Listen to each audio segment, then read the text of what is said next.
Hello friends, welcome to our YouTube channel. तो आज की इस वीडियो में हम डिस्कस करने जा रहे हैं क्लास 11th का चैप्टर नंबर 7 का, जो कि है आपका इक्विलिब्रियम के most important topic and guaranteed questions, जो कि आपके एग्जाम में जहां से क्वेश्चंस आएंगे ही आएंगे। क्योंकि सीबीएसई का ये सीन है कि वो कुछ ही क्वेश्चंस को हर साल रिपीट करती है। अगर आप पीवाईक्यू को देखोगे तो उन्हीं में से काफ़ी सारे क्वेश्चन हर साल रिपीट होते हैं। 90% क्वेश्चन आपके पीवाईक्यू से ही होते हैं और कुछ इंपॉर्टेंट टॉपिक से होते हैं, जो कि काफ़ी ज़्यादा ज़रूरी है आपको जानने के लिए और जो इंपॉर्टेंट कॉन्सेप्ट्स होते हैं।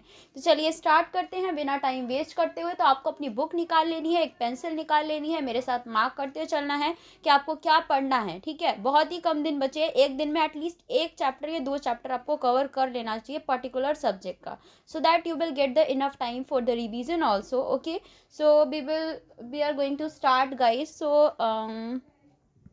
सबसे पहले अगर हम बात करें इक्विलिब्रियम एंड फिजिकल स्टेट, और ये जो फालतू की चीज़ें हैं वो आपसे नहीं पूछी जाएंगी। You can ignore this all topics, क्योंकि यहाँ से क्वेश्चन किसी भी ईयर में आपका नहीं आता है। ठीक है, उसके बाद आपका क्वेश्चन कहाँ से आता है, हम लोग सीधा उसी पोर्शन पे पहुँचेंगे। You can ignore this all. Law of chemical equilibrium guys आपको पता होना चाहिए कि केमिकल इक्विलिब्रियम के क्या क्या लॉ होते हैं। मेन 2-3 पॉइंट्स याद कर लोगे और आपका काम बन जाएगा। ठीक है, आपको बहुत ज़्यादा डीप में पढ़ने की ज़रूरत नहीं है। उसके बाद इक्विलिब्रियम कांस्टेंट क्या होता है वो आपको पता होना चाहिए कि इक्विलिब्रियम कांस्टेंट हम किसे कहते हैं। उसको डिफाइन करने के लिए कई बार आ जाता है, तो वो आपको पता होना चाहिए। उसके बाद जो चीज़ आपको करनी है, ये सारी चीज़ guys you can ignore it. Okay, ये सर आप इग्नोर कर सकते हो, कोई दिक्कत की बात नहीं है। उसके बाद देखो क्या करना है आपको, बस ये जो क्वेश्चन नंबर 7.3 है इसको कर लोगे। काफ़ी इंपॉर्टेंट क्वेश्चन है, तो इसको डेफिनेटली कर लेना है आपको, बिल्कुल भी इग्नोर नहीं करना है। ठीक है, इसके साथ ही आपको प्रॉब्लम नंबर 7.5 कर लेना है। काफ़ी इंपॉर्टेंट क्वेश्चन है, ये 2 क्वेश्चन कर लोगे तो आपका काम हो जाएगा। ठीक है, उसके बाद अगर हम लोग बात करें कि आपको और क्या क्या चीज़ें करनी है, तो आगे की तरफ बढ़ जाते हैं। ये तो देखो, हाँ, predicting the direction of the reaction, ये आपको करना है कि किस तरीके से आप डायरेक्शन को प्रिडिक्ट कर सकते हो कि आपकी रिएक्शन किस तरफ जाने वाली है। ठीक है, तो ये ज़रूर से ज़रूर करोगे क्योंकि आपका काफ़ी ज़्यादा इम्पॉर्टेंट होता है। ठीक है, उसके बाद आगे देख लेते हैं कि आपको और क्या करना है।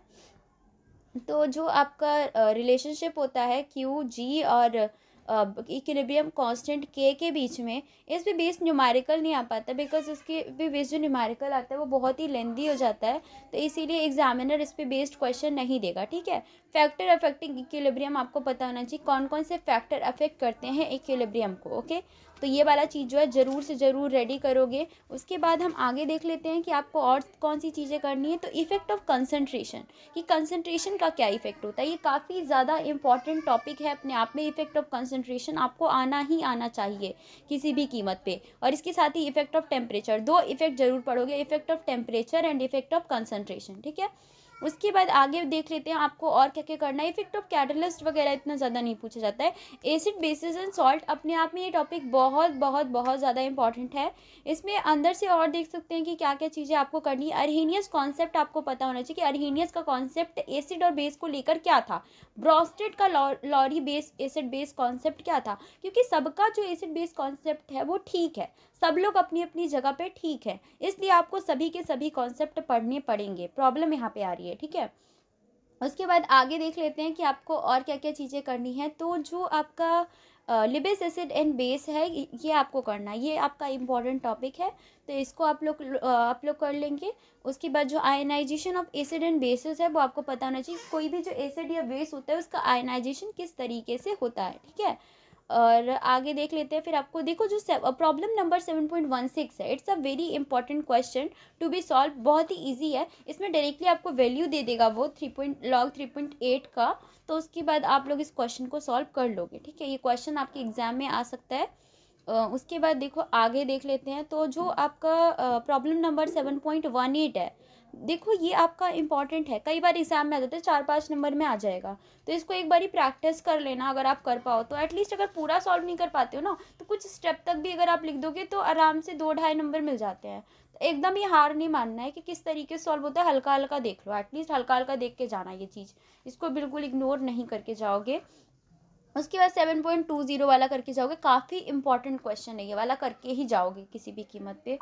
उसके बाद जो आपका 7.21 वाला क्वेश्चन है इसको कर लेना, अगर टाइम मिले तभी करना, इतना ज़्यादा इंपॉर्टेंट नहीं है क्योंकि। ठीक है, अगर टाइम नहीं मिलता है तो you can skip this question, क्योंकि थोड़ा सा टिपिकल भी है, कई बच्चों को समझ में नहीं आएगा जिन्हें मेन कॉन्सेप्ट पता है अभी तक का, तो वो एक बार ये ट्राई कर सकते हो, इस क्वेश्चन को ज़रूर कर लेना। फिर तो 7.23 वाला क्वेश्चन एक बार ही कर लेना, वही बच्चा करेगा जिसको थोड़ा थोड़ा समझ में आती हैं चीज़ें और चैप्टर समझ में आता है। वरना इस चैप्टर पे मैं कहूँगी कि जिस बच्चे को ये चैप्टर नहीं समझ में आ रहा, पूरा स्किप करके जाओ और सारे चैप्टर सही से तैयार करके जाओ, क्योंकि ये चैप्टर कई बच्चों को कतई समझ में नहीं आता और वो अपना दिमाग मारेंगे, 2-3 दिन वेस्ट करेंगे, बल्कि 7-8 दिन भी वेस्ट कर सकते हैं, फिर भी उन्हें समझ में नहीं आएगा। ठीक है, तो ये वाला छोड़ सकते हो, कोई दिक्कत की बात नहीं है। Factor affecting the acid strength, ये करके जाओगे, बहुत बहुत ज़्यादा इंपॉर्टेंट टॉपिक है, तो इसको डेफिनेटली आपको करना है। इसके साथ ही जो कॉमन आयन इफेक्ट वाला टॉपिक है वो बहुत बहुत वेरी वेरी इंपॉर्टेंट इसके लिए लिखोगे, और इस टॉपिक को बिल्कुल भी कोई भी बच्चा नहीं छोड़ेगा।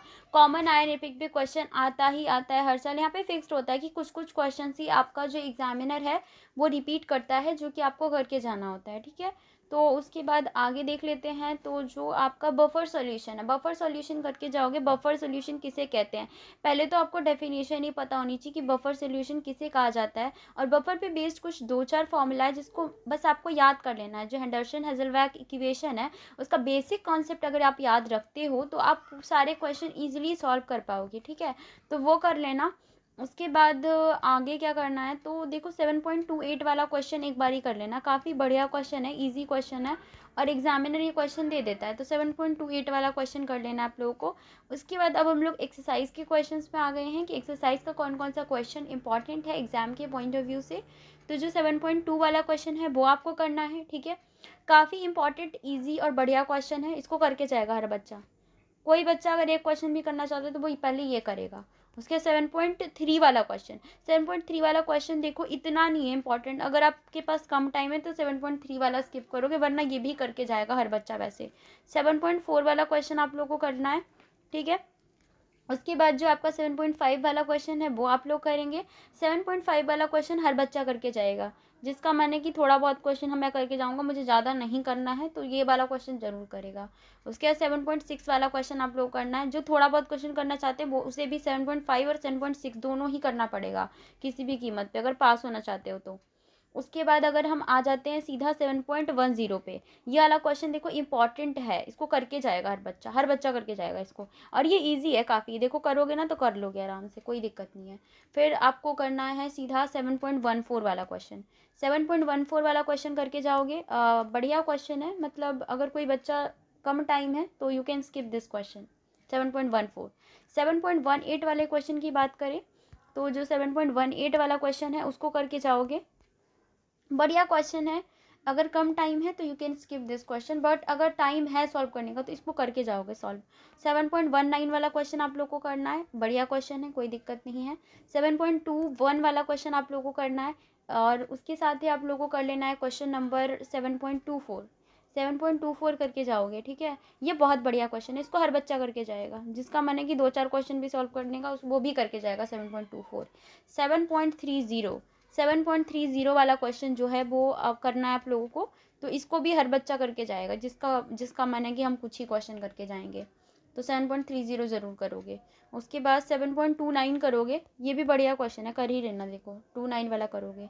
उसके बाद 7.33 वाला क्वेश्चन करोगे, कम टाइम है तो स्किप कर सकते हो, कोई दिक्कत की बात नहीं है, बट अगर टाइम है तो करके जाना है, जैसा बोला है मैंने। 7.35 वाला क्वेश्चन कर लेना। उसके बाद 7.39 वाला क्वेश्चन कर लेना, कोई दिक्कत की बात नहीं है। ठीक है, 7.39 करना है, और 7.43 करना है, 7.51 करना है, 7.51 वाला क्वेश्चन करना है, 7.59 वाला क्वेश्चन आप लोगों को करना है। ठीक है, 7.59 वाला क्वेश्चन करना है, 60 वाला करना है, 61 वाला भी करना पड़ेगा, ये सारे क्वेश्चन ज़्यादा इंपॉर्टेंट है, इसको करना पड़ेगा। 6.62 वाला करना पड़ेगा। ठीक है, उसके बाद सीधा आ जाओ आप लोग, 64 वाला करना पड़ेगा। उसके बाद सीधा हम लोग आ जाते हैं 70। ठीक है, 7.70 वाला क्वेश्चन करके जाओगे, और साथ ही लास्ट क्वेश्चन जो कि करोगे 7.73 वाला क्वेश्चन। तो इतने क्वेश्चन आप लोगों को करने इस पर्टिकुलर चैप्टर में, जो जो टॉपिक बोला है उसको एक बार ही ढंग से पढ़ लोगे, उस पर बेस छोटे मोटे क्वेश्चन आ सकते हैं, बाकी मेनली एक्सरसाइज और प्रॉब्लम्स वाले में से कवर हो जाएगा क्वेश्चन, कोई दिक्कत की बात नहीं है। तो ये कर लेना। इसके साथ ही हमारा जो इनऑर्गेनिक वाला पोर्शन है और फिजिकल वाला वो ऑलमोस्ट कंप्लीट हो चुका है, ठीक है। उसके बाद हम लोग सेकेंड बुक जो है हमारी ऑर्गेनिक वाली, उसके क्वेश्चंस हम डिस्कस करेंगे और उसके टॉपिक्स को डिस्कस करेंगे। तो अगर आपको वीडियो अच्छी लगी है तो वीडियो को लाइक कर देना। And thanks for watching my video.